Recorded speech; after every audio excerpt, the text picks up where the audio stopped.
Hi everybody and welcome to Introduction to Ethics. My name is Catherine. I'm an Education Outreach Fellow and PhD student in the School of Philosophy, Religion and History of Science.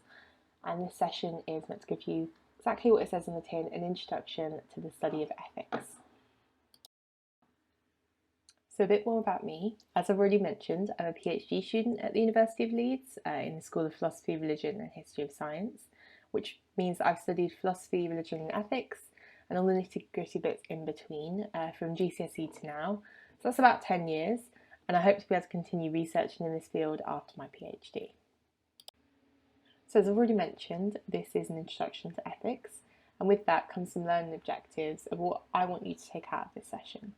So by the end of this session, you should be able to have an understanding of what ethics is. You'll be able to identify two approaches to ethics, and you'll be able to use and apply these two approaches to ethics to a scenario. So before we set out achieving any of these aims or objectives, we need to have a conversation about what ethics is. What do we mean when we talk about ethics? So pause the video now and write down some ideas. What do you think ethics is? This answer might be informed by conversations you've had with your parents, with your teachers, with your peers. But however you think about ethics, write that down now and come back to the video when you have. So hopefully you've had a discussion, got some ideas about what you think ethics is and how you've used the term in the past. But let's start with some basic and broad understandings of what is ethics and hit that first of those objectives. So in basic terms, ethics is the study of what is right and what is wrong. It involves knowing what is right or wrong and how to make decisions based on this knowledge, and ethics involves making a judgment about a scenario. Is this what you had? Great if so, if not to worry, that's what we're here to learn. Okay then, so now we have an understanding of what ethics is in broad terms. Let's think about a few types and approaches to ethics. There are a few ways that ethicists and philosophers approach ethics, and when we talk broadly about discipline, these are applied ethics, meta-ethics and normative ethics. So applied ethics refers to the practical application of moral decisions, and under this you might consider things like medical ethics, so a set of principles about what is right and wrong, specifically designed and applied to the medical environment. Things like legal, business and journalist ethics will also come under here, and applied ethics is really concerned with the real-life application of ethical principles in specific contexts. Meta-ethics, on the other hand, with its very cool-sounding name, is the study of the thought and language that we use to make principles that govern our decisions. So what meta-ethics is asking is what is morality? What is goodness? What is bad? What is the nature of moral judgments? Are they universal or subjective? They're asking the big questions in meta-ethics. But the one that we're most concerned with here is normative ethics. So normative ethics deals with what a person ought to do. It is about creating moral standards that govern right and wrong or ethical decision making. So in any given situation where you have to make a moral decision about something which is good or bad, the right or wrong thing to do, you should be able to appeal to a principle or moral standard that can guide you. These moral standards are the remit of normative ethics. And under the banner of normative ethics, we get even more divisions and more approaches. So the kind of three big umbrella terms that you might hear about are deontological, consequentialist and virtue. For our discussion today, we're going to pay attention to deontological and consequentialist ethics, but do go away and look up virtue ethics. It's a fascinating topic with its roots in ancient Greek philosophy through the work of Aristotle. So let's begin with consequentialist approaches to ethics. I'm sure many of you will be familiar with this idea even if you don't know the official naming of it. So let's strip consequentialism back to basics. In basic terms, for consequentialists, what is right is based on the consequences of a decision. So when you're making a decision, you base that decision on the outcome. So what you're doing when you're making a decision is you're looking forward to the produce and results of that decision. You might think about who this decision affects, who is harmed, and who benefits. And you can probably think of some more here, but this is what consequentialists might be thinking about when they make an ethical decision. And one of these famous approaches to consequentialism is utilitarianism. This might be the term you're more familiar with as a consequentialist approach. So in the classic formulation of it, hedonistic utilitarianism even, they argue that what is right is a decision that results in the maximum amount of pleasure for the most amount of people. And we're not talking about pleasure in an erotic sense here, but in terms of happiness. And for this group of ethicists, an act is only ethically right if and only if it produces the most amount of pleasure for the most amount of people. So to kind of neatly sum that up, ethically right equals the greatest happiness for the greatest number. And that's a quote from Jeremy Bentham, who is also on the screen here.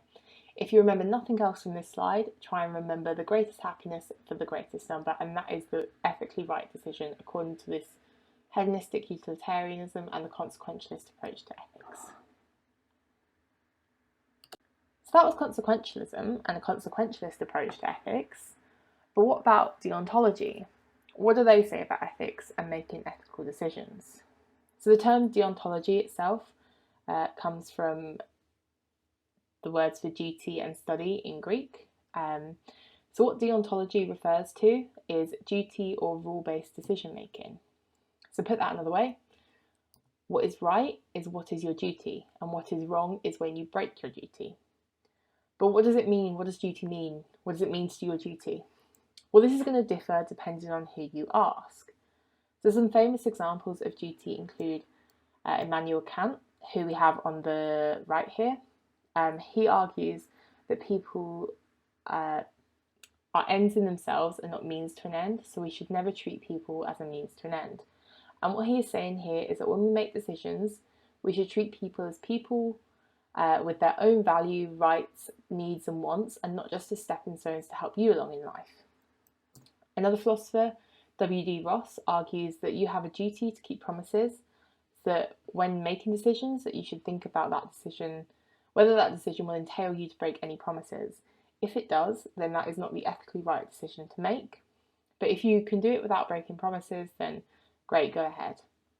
And finally, John Locke argues, and quite famously, that your duty is not to harm anyone's life, liberty or possessions, and making a decision that does so is wrong because it breaks your duty.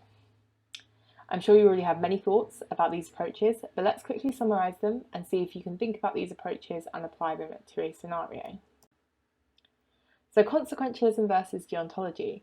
So for consequentialists, an ethical decision is right or wrong based on the consequences of that decision.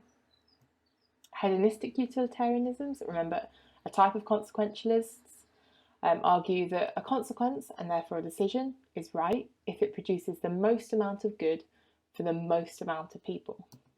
So a famous example of this is Jeremy Bentham, and he's a hedonistic utilitarian. If you remember these 3 points, you've got a good understanding of what consequentialism is. So consequentialism versus deontology. So for deontologists, a right decision is what is your duty, and that's duty-based decision making. So again, yeah, an ethical decision is based on what your duty is. A right decision is doing your duty. An example of a duty is don't harm anyone's life, that's what John Locke says. And a famous philosopher here is Immanuel Kant. Again, if you think about consequentialism and deontology, these are the key points. If you remember these key points on each side, great, you've got a good understanding of 2 different approaches to ethics. But we want to have more than just an understanding of approaches to ethics. We want to be able to apply these to scenarios. So let's apply these 2 approaches to ethics, consequentialism and deontology, to a scenario. Let's look at animal testing. Animal testing, as I'm sure you well know, is a controversial issue. On the one hand, testing on animals is a key part of developing new medicines and testing the efficacy and safety of a variety of products. And the Humane Society summarises this approach to animal testing as follows. Animal testing refers to the procedures performed on living animals for the purposes of research into basic biology and diseases, assessing the effectiveness of new medicinal products, and testing the human health and/or environmental safety of consumer and industry products such as cosmetics, household cleaners, food additives, pharmaceuticals, and industrial agrochemicals. However, this use of animal testing has met some challenges, as this testing can cause degrees of pain and suffering to the animals involved, and there's thought that it might not actually be beneficial to humans, so why do we do it? What I want us to consider here is to think about the approaches to ethics that we've already discussed so far, so that's consequentialism and deontology, with animal testing in mind. So what I want us to consider here is how might a consequentialist approach this problem? What things that might they consider when deciding whether animal testing is an ethically right decision or not? What about a deontologist? Can you think of what rule they might appeal to make this decision or to guide their ethical thinking? And are there any criticisms or problems with each approach that come to mind when you're thinking about these things? To get yourself started, you might think about animals as people. Are they? Animals as pets? Does that matter when we discuss these things? And can animals feel suffering? What I want you to do now is to pause the video to consider how each ethical approach would respond, and press play again when you're ready to discuss this in more detail, and let's compare what we've got. So welcome back. Let's consider our answers, and let's start with the consequentialist approach to animal testing. So at first glance, we might say that animal testing is a right moral decision on a consequentialist account. This is because the good done to humans as a result of this testing will outweigh any potential suffering on the behalf of the animals. So an example that I thought about is that the cure for cancer will save many lives and produce a maximum amount of pleasure for humans in comparison to the suffering of the animals that it would take to get to that cure of cancer. So therefore it would be the right ethical decision to make because it produces the maximum amount of pleasure for humans. So animal testing would be the right ethical decision or good because it saves a lot of people in the end. That's because the consequences are good. Remember, that's what we're talking about when we're talking about consequentialism. We're looking forward to the consequences of a decision. However, there are some issues with this, and this is why what I asked you to consider when thinking about animals, humans, and what about animals as themselves in ethical decision making. So Peter Singer, a utilitarian and therefore a consequentialist, he argues that when we should count animals as part of the greatest number when making ethical decisions. So that is, as those whose pleasure and happiness should be counted when considering the greatest amount of pleasure. So under this principle, that is including animals as the greatest number, animal testing would cause suffering to those who we would want to maximise the pleasure for, and therefore animal testing would not be the right decision as it does not maximise the greatest amount of pleasure for the greatest number. And what this really exposes, and I hope that you guys have seen it too in your answers, and whether they're similar or different to mine, what I hope this discussion has shown is that there's no hard or fast rule for consequentialists when it comes to animal testing. We've only briefly considered a couple of points here, but what we can see is that actually, on the one hand, it's really easy to say that yes, a decision is ethically right, but what happens when we consider all the kind of nitty-gritty details in making that decision? Things don't seem quite so clear after all. Instead, consequentialists end up having to evaluate each situation to see what scenario would maximise the most amount of happiness or pleasure for the greatest number. So then ethical decision making becomes very subjective. So how does this compare to how a deontologist might respond to animal testing? So first we need to come up with a rule. My immediate thought went to one that avoids or prevents suffering based on the conversations and thoughts that I'd had about consequentialism and the emphasis that seems to be placed on discussions around animal testing, about the suffering of humans that is prevented from animal testing, but also the suffering of animals perhaps implied in animal testing itself. So my rule is we have a duty to avoid or prevent suffering wherever possible. And this is my example of a rule, and you might have something completely different entirely, and that is okay. We might just have different responses to these questions. But keep those questions in mind, have discussions with your peers, with your teachers about them, because I'm sure they're excellent examples as well. So based on this rule, I said that deontologists might say that animal testing would prevent suffering to humans with the development of medicines, cures and vaccines. So great. On this view, a deontologist will be okay with with animal testing because it seems to prevent suffering to humans with the development of medicines and cures. But then I thought again about animals and suffering, like I asked you to consider. I asked, can animals suffer and what happens if they do? And if they do, then surely we also have a duty to prevent animal suffering. My rule didn't specify who was included as subjects of suffering, so really at first glance, this rule would also include animals as subjects of suffering. And we could narrow my rule to only include humans, but my rule isn't currently. And if animals do experience suffering, why would we want to narrow it? And these are the sorts of responses that a deontologist might have to animal testing. So they might then say, if we kind of take another approach to the clear, yes, animal testing is good because it prevents suffering, actually a deontologist might turn around and say that if animals experience suffering, then this rule would also say no to animal testing. Animal testing produces suffering in animals, and if we want to reduce suffering generally, then we also need to reduce suffering in animals. And if we allowed animal testing to go ahead, then we are breaking our rule to avoid or prevent suffering in all possible circumstances. So deontologists might equally say yes and no, once again highlighting kind of the grey area of ethical decision making. And what I hope this has done is demonstrate that animal testing and making a right or wrong decision generally isn't black or white. There are a lot of murky issues to think about, even with these two developed approaches to ethics that ethicists have been relying on for hundreds of years in order to govern their own moral decision making. Ethics then isn't as easy as saying yes or no in quite black and white way. It's about weighing up and appealing to different rules in different circumstances, in different contexts, and seeing what decisions are made from that. But now we've done a little bit of a whistle-stop tour of an introduction to ethics. We've covered consequentialism and deontology and looked at animal testing a little bit. Please do go away and look at these in your own time in much more depth than we can cover here. Let's summarise the key points of these approaches.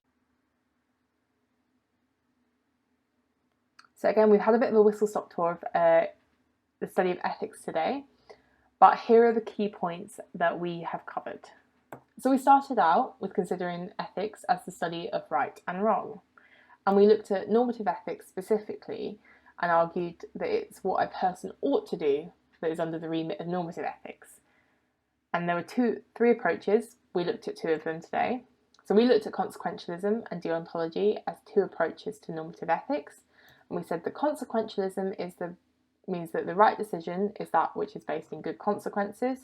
So we looked at hedonistic utilitarianism and argued that hedonistic utilitarians even, the good decision, the right decision, the ethical decision to make is that which produces the greatest amount of pleasure for the greatest number of people. We also looked at deontology, which is the right decision means following your duty, and what your duty is depends on who you ask. And we had some great examples from Immanuel Kant about people as a means to an end, and John Locke as never taking someone's life, liberty or possessions. We then applied these two examples to animal testing and came out with the conclusion that actually maybe ethical decision making is a bit murky and a bit grey. There are lots of things to consider, and it's not just as easy as applying to an ethical principle as simply as normative ethics might have you think it is. But I want to move our discussion to thinking about why bother with ethics in the first place. We've talked a lot about the theory behind the ethics, but what can we do next with our study of ethics? Where can we go from here? So I want to briefly think about the value of studying ethics. We've spoken a lot about ethics today and applied it to an imaginary scenario, but I want to think about where we can do that now. Where can we go beyond thinking about ethics within this session? So first and immediately, you can keep learning about ethics in degree programmes. So lots of degree programmes at the University of Leeds include studying ethics. So obviously philosophy, theology and religion, but maybe not so obviously journalism, medicine and business, or think about ethics and how do you conduct yourself within those professional environments. What are the ethics of doing business, the ethics of treating patients, the ethics of journalism, and about reporting on certain issues. But also you might think about sociology and psychology with research ethics. How do you engage yourself in right ethical decision making within research contexts about engaging with participants? But degree isn't the only point of studying ethics, and there are a lot of transferable skills that come out when thinking about these issues. So you might think about, for example, communication skills, about putting across your ideas and your points in a really clear and concise manner, comes with studying ethics. You might also think about logical and critical thinking. You've already engaged in that today when thinking about how a deontologist or a consequentialist might respond to certain issues. You've also shown some kind of cultural understanding about how these issues aren't black or white, but actually they're quite subjective, and you're aware of that understanding. But again, ethical judgment seems really obvious when studying ethics. But what I'm trying to show here is that ethics can still bring a lot to the table, even if you don't want to necessarily pursue a degree or career in ethics.